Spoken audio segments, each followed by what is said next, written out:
how much do you know? Give us the evidence you have on this. And our response was, well, it's within your security agencies. You should be looking into how much they know. You should be engaging. It's, oh, no, tell us what you know. Show us the evidence. And at that point, it was primarily intelligence, not hard evidentiary proof. And that happened.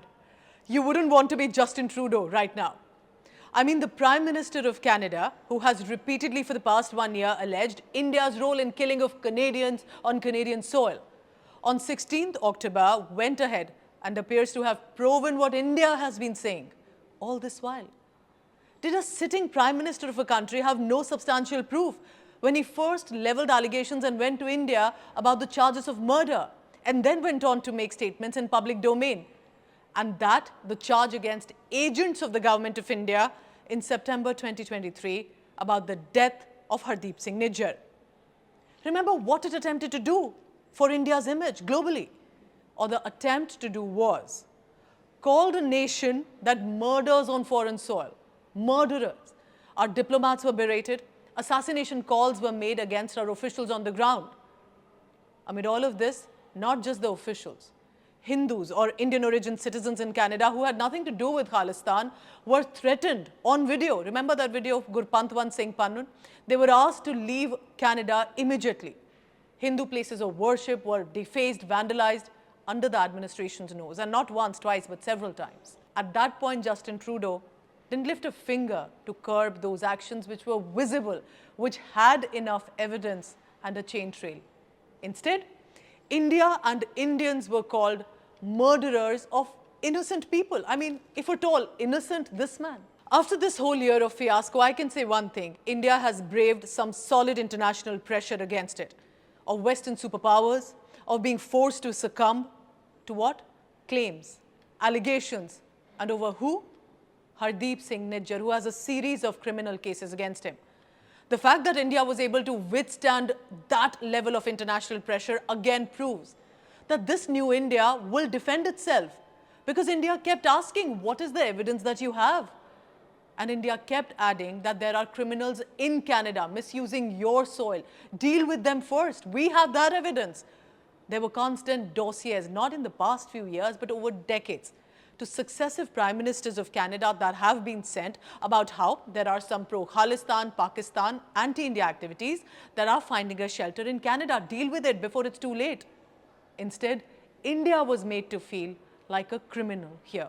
Remember that India is now a rising power, a stable economy, an economy doing better than Canada.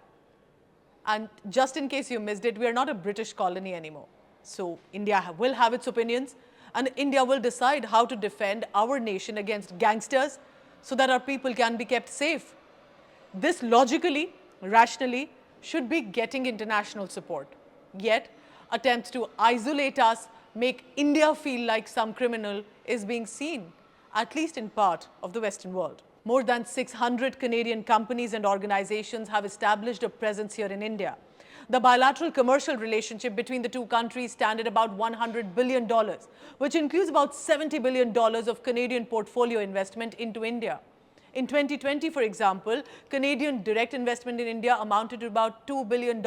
And all through this fiasco, India has ensured that all of these companies find a safe space and shelter to continue to do their business. So remember that when a sitting prime minister of a country makes allegations against another nation, and this time over a man with checkered history, that government has to be prepared for a diplomatic standoff. And to put all of that at risk, only a year later to say on camera, initially we only had intelligence information, not evidence. We asked India to share that information. Remember that the sitting Prime Minister of Canada broke ties with India, a democratic ally, a rising power, a stable nation, with no solid evidence over death of this man.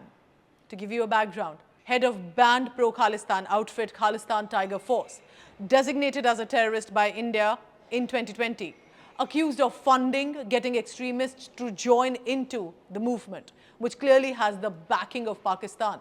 There are documented visits to Pakistan of Hardeep Singh Nijjar, and to Pakistan, which is a nation known as a supporter of terror. And that's not it. A red corner notice was issued by the Interpol against this man. And Prime Minister Trudeau has been speaking about him as if he's some innocent, law-abiding, general Canadian citizen for whom two nations must, if required, be at a diplomatic war. Nijjar was shot and killed by unknown assailants on 18th June 2023 outside a Gurdwara in British Columbia, and that's when the charges followed. Ahead of upcoming Canada's elections, for Prime Minister Trudeau, I remind you what mature democracies usually do. Even though Gurpantwant Singh Pannun is also a designated terrorist by India, and he's a known promoter of violence against India. There are regular videos that are out in public domain.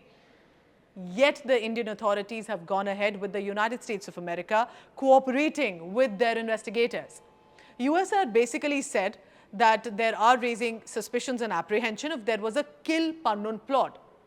And now USA has said that it is satisfied by India's work, which is the decision to dismiss a former research and analysis wing officer. That is how it's done. Not go on the stage to make claims if one cannot bear consequences of it, but to have discussions, deliberations at a more diplomatic, private level. Trudeau is in a tough spot right now. His own Liberal Party MPs are now standing up. Many of them are critical of him. Member of Parliament Sean Casey went on live television in Canada demanding Justin Trudeau's resignation. The MP from Montreal area, Anthony Housefather, has also demanded a robust caucus discussion about whether Justin Trudeau should even carry on as leader of the party, especially ahead of elections. So if there are diplomatic embarrassments globally, there's political legitimacy in question facing for Justin Trudeau. And you would think it was only about the allegations. And then Justin Trudeau said that when he was at the G20 summit here in India, he could have made all these allegations public. And then what would have happened to India's global reputation? Did a sitting Prime Minister just give out a threat to another nation? What kind of statements are these from an elected representative of a nation? And apart from all of this, guess what the government decides to do? Some Indian journalists and opinion makers tried to put facts straight about Nijjar's history, about asking why is Canada even targeting India over this when it should be actually going against and after criminals and gang wars happening there in Canada. They came up with another report. I would in fact say it looks more like a hit list, and I'll tell you why. The Canadian Rapid Response Mechanism released a list of Indian journalists, channels, commentators, naming them, sharing the information of their work, and said that this is information manipulation and interference by Modi-aligned outlets, interference into India-Canada affairs. India Today Television's Shiv Arur was also mentioned here.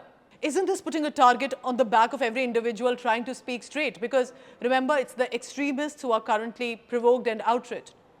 Who will take the responsibility if either of these opinion makers and journalists are targeted by the Khalistan extremists? Now that we're talking about trading charges and allegations, there's one charge that's become the chatter right now. Is China in some way interfering in Canada's elections? And that did it support and promote Justin Trudeau deliberately to win for Canada as a government? Shouldn't something be done about that too?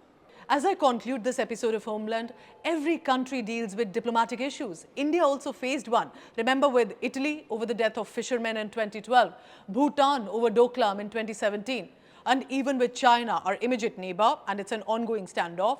But never have embassies, high commissions been sealed, diplomats recalled in a manner like this, the manner it happened with Canada, and over a separatist encouraging violence against India. India has drawn red lines with one nation repeatedly, and that's Pakistan, because Pakistan has always only meant harm to India. And imagine speaking of Canada and Pakistan in the same line vis-a-vis relationship with India. This is the time to decide about which side does Canada intend to be when it comes to India. Thank you for watching.